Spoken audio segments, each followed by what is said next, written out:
सो हाँ, so we were done with ITP. तो अभी हम नेक्स्ट 5 स्टार क्वेश्चन पे चलते हैं, जो है डीआईसी।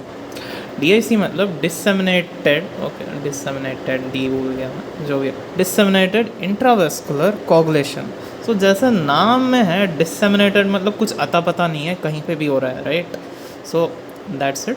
एंड इंट्रावेस्कुलर मतलब ब्लड वेसल के अंदर हो रहा है, कोगुलेशन मतलब क्लॉटिंग हो रहा है। सो डी डी से हमें ये याद रखना है, इट इज़ वेरी डेडली, ठीक है। इट इज़, ये ज़िंदगी मौत का सवाल हो जाता है कभी कभी। So why that happens, because कि इसमें हो क्या रहा है ना, we are having uncontrolled activation of clotting cascade at random places and even wide spread, मतलब बहुत जगह होता है एंड कहीं पे भी होता है। सो डेफिनेशन में आप क्या लिखोगे, it is uncontrolled activation of clotting cascade which leads to two things। अब हो क्या रहा है कि क्लॉटिंग कैस्केड हो तो रहा है लेकिन अनकंट्रोल्ड हो रहा है, वाइड स्प्रेड हो रहा है। सो formation of clots in small vessels हो रहा है। क्यों? क्योंकि स्मॉल वेसल्स में क्या होता है, गैप कम होता है, ठीक है, छोटे छोटे हैं ना। सो हियर वॉल और जो प्लेटलेट के बीच, मतलब प्लेटलेट तो बीच में जनरली क्या होता है, बीच में ऐसे प्लेटलेट फ्लो कर रहा होता है and those are not in contact with the walls, अगर वेसल बड़ा है तो। लेकिन छोटे छोटे वेसल्स में they can easily come in contact with the walls, और एक बार प्लेटलेट वॉल के कॉन्टैक्ट में आ जाएं then they will start clotting. But यहाँ पे actually reason, due to some reason, हमें पूरा इटियोलॉजी उसका पता नहीं है, बट इट्स लाइक कि कुछ कारण की वजह से ये बहुत ज़्यादा होने लग जाता है और बहुत जगह हो जाए, मतलब हर जगह होने लग जाता है ऑलमोस्ट। तो formation of clot in small vessels at like wide spread places. But अब हुआ क्या कि बेवजह क्लॉट बनने लग गए, राइट, विदाउट एनी रीज़न। तो एक क्लॉटिंग फैक्टर्स जो होते हैं ना, प्रोटीन वगैरह, जिससे क्लॉट, फाइब्रिनोजन, वो सब बनता है, वो इधर उधर ऐवे ही, मतलब बेफालतू का यूज़ होने लग जाता है। तो जहाँ पे ये क्लॉटिंग फैक्टर्स चाहिए रहते हैं, जहाँ पे ब्लीडिंग हो रहा होता है, वहाँ पे क्लॉटिंग फैक्टर बचता ही नहीं है। तो इधर उधर क्लॉट तो बन जा रहा है, लेकिन जहाँ पे चाहिए वहाँ पे ब्लीडिंग होता है। So it's like a paradox. तो इधर उधर क्लॉटिंग हो रहा है, लेकिन जहाँ पे क्लॉटिंग चाहिए वहाँ पे क्लॉटिंग हो नहीं पाता, and that leads to bleeding. So यहाँ पे स्मॉल वेसल्स में तो क्लॉट बन रहा है, लेकिन other areas it will be bleed.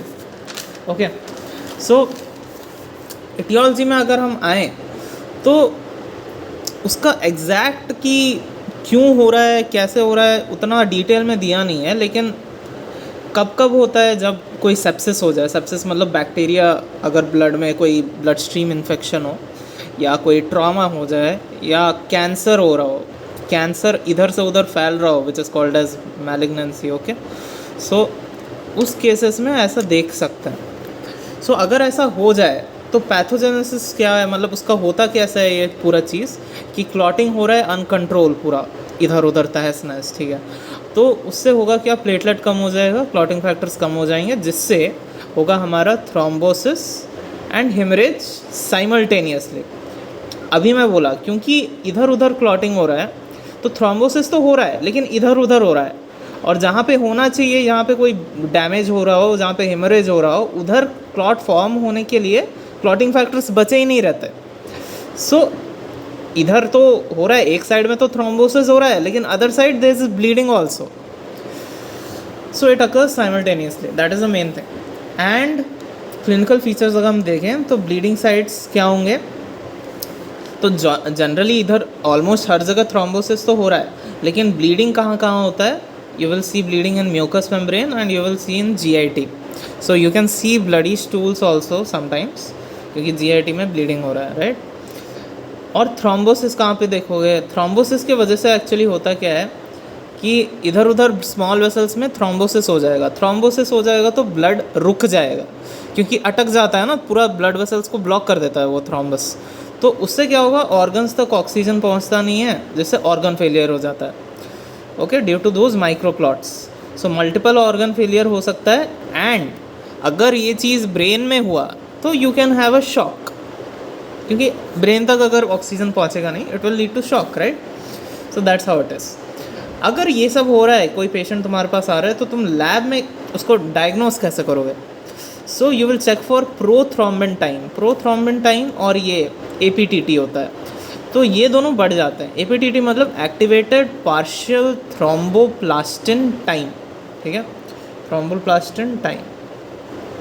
Prothrombin time it's more like कि डिपेक्ट करता है अपना एक्सट्रिंसिक पाथवे काम कर रहा है कि नहीं, वेरस जो पार्शियल थ्रोम्बोप्लास्टिन टाइम है, एक्टिवेटेड पार्शियल थ्रो, वो डिपेक्ट करता है हमारा इंट्रिंसिक पाथवे काम कर रहा है कि नहीं। यहाँ पे एक्सट्रिंसिक और इंस्ट्रिक्सिक दोनों के बैंड बजी पड़े हैं, तो इट्स लाइक दोनों ही बढ़ जाते हैं, APTT पे बढ़ जाता है और PT भी बढ़ जाता है। And along with that you have to see platelet count कम हो जाएगा एंड ब्लड फाइब्रिनोजन के लेवल्स भी कम हो जाएंगे। एंड लास्ट में ये डी डाइमर क्या है? D dimer it's like it depicts कि ये जो फाइब्रिन बन रहा है ये फाइब्रिन और फाइब्रिनोलाइटिक एक्टिविटी है कि नहीं, फाइब्रिनोलाइटिक एक्टिविटी, इट्स लाइक फाइब्रिन जो बन रहे हैं वो बाद में लाइसिस हो रहा है कि नहीं, तो that depicts this D dimer. लेकिन क्योंकि बहुत सारे क्लॉट बन जाते हैं, तो ये डी डाइमर भी लेवल्स बहुत ज़्यादा बढ़ जाते हैं, क्योंकि फाइब्रिनोलाइसिस भी ज़्यादा चाहिए ना, क्योंकि बहुत ज़्यादा क्लॉट बन गए तो डी डाइमर भी बहुत ज़्यादा चाहिए। So it happens like that. So that was it about DIC। नहीं